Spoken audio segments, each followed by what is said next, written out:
जिस ब्रिजभूषण ने दिया कभी योगी को आंसू पोंछने के लिए रुमाल, वही ब्रिजभूषण अब क्यों हो गए बीजेपी के खिलाफ। सोशल मीडिया से लेकर सियासी गलियारों में पूछे जा रहे सवाल, मोदी शाह भी हैरान। ब्रिजभूषण के आखिर क्यों बदले सुर, बगावत के नई पिच की तैयारी। राजनीतिक पंडितों ने उठाए सवाल, दिखा सियासत में भी उबाल। अखिलेश को बताया कृष्ण का वंशज, बीजेपी खेमा देखकर परेशान।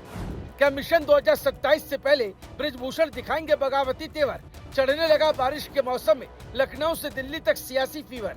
बीजेपी खेमे की बढ़ेगी टेंशन, या होने वाला है कुछ बड़ा, वीडियो में जानिए। सियासत में रिश्ते मौसम की तरह बदल जाते हैं, जो कल साथ खड़े थे आज सवाल बन जाते हैं। कौन किसका है फैसला वक्त करेगा, यहाँ तो इशारों से भी बड़े बवाल बन जाते हैं। ये बात इन दिनों ब्रिजभूषण के सियासी हालातों पर फिट बैठती है, क्योंकि ब्रिजभूषण लगातार ऐसे बयान दे रहे हैं जिसने हर किसी को हैरान कर दिया है। कभी योगी सरकार की लाइन से अलग बयान, कभी राम मंदिर ट्रस्ट पर सवाल, कभी हनुमानगढ़ी विवाद पर अलग राय, और अब समाजवादी पार्टी के मुखिया अखिलेश यादव को धार्मिक व्यक्ति बताते हुए भगवान श्री कृष्ण का वंशज कह देना।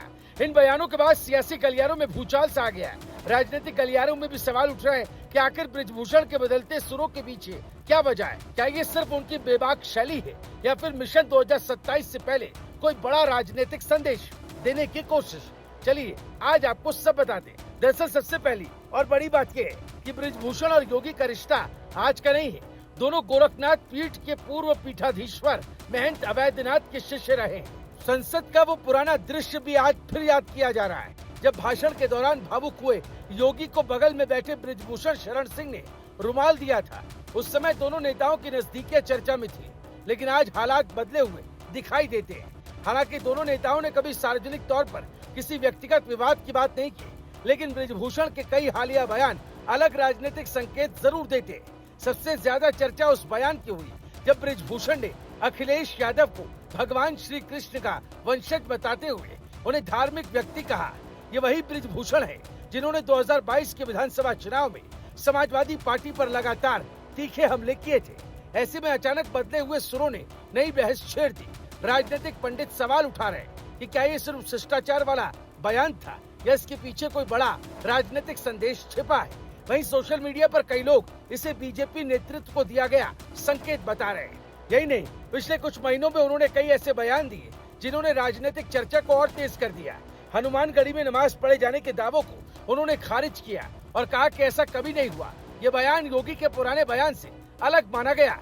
इसके अलावा उन्होंने राम मंदिर ट्रस्ट के कामकाज और चढ़ावे को लेकर भी सवाल उठाए। इन बयानों के बाद विपक्ष ने भी उन्हें लेकर अलग अलग राजनीतिक टिप्पणियां की। वहीं बीजेपी की ओर से इन बयानों पर कोई बड़ी सार्वजनिक प्रतिक्रिया नहीं आई, लेकिन राजनीतिक विश्लेषकों का मानना है कि जब कोई वरिष्ठ नेता लगातार पार्टी की आधिकारिक लाइन से अलग राय रखता है, तो उसकी राजनीतिक अहमियत अपने आप बढ़ जाती है। अब सवाल ये भी है कि आखिर ब्रिजभूषण नाराज क्यों बताए जा रहे हैं।